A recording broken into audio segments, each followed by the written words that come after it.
சட்டமன்ற நிகழ்வு நேரலை நிறுத்தப்பட்டதற்கு கண்டனம் தெரிவித்து எதிர்க்கட்சித் தலைவர் உதயநிதி ஸ்டாலின் சபாநாயகருக்கு கடிதம் எழுதியிருக்கிறார். அந்த கடிதத்தில் சட்டமன்ற நிகழ்வுகளை நேரலை செய்ய வேண்டும், எந்த தடையும் ஏற்படுத்தக்கூடாது என்று வலியுறுத்தியிருக்கிறார் எதிர்க்கட்சித் தலைவர் உதயநிதி ஸ்டாலின்.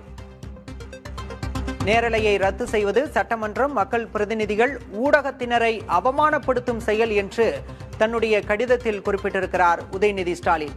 இது போன்ற செயல்களை இனியும் செய்ய வேண்டாம் என்றும் வலியுறுத்தியிருக்கிறார்.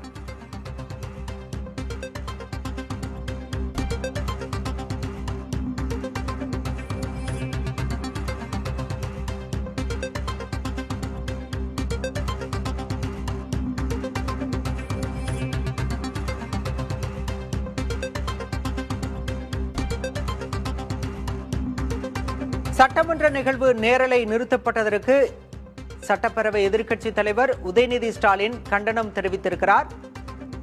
இது தொடர்பாக சபாநாயகர் ஜேசிடி பிரபாகருக்கு கடிதம் ஒன்றையும் அவர் எழுதியிருக்கிறார்.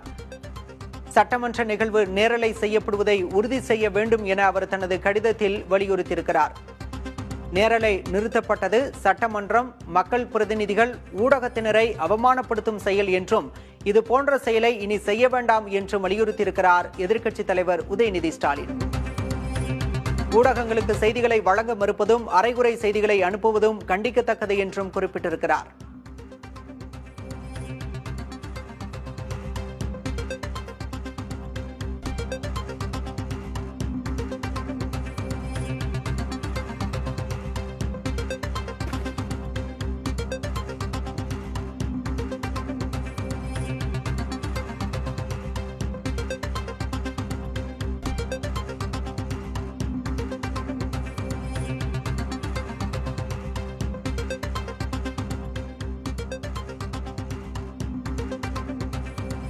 ஊடகங்களுக்கு செய்திகளை வழங்க மறுப்பதும், அரைகுறை செய்திகளை அளிப்பதும் பாசிச நடவடிக்கை என கண்டனம் தெரிவித்திருக்கிறார் சட்டப்பேரவை எதிர்க்கட்சித் தலைவர் உதயநிதி ஸ்டாலின்.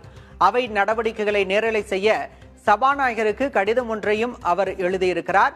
சட்டமன்ற நிகழ்வு நேரலை நிறுத்தப்பட்டதற்கு எதிர்க்கட்சித் தலைவர் உதயநிதி ஸ்டாலின் கண்டனம் தெரிவித்திருக்கிறார்.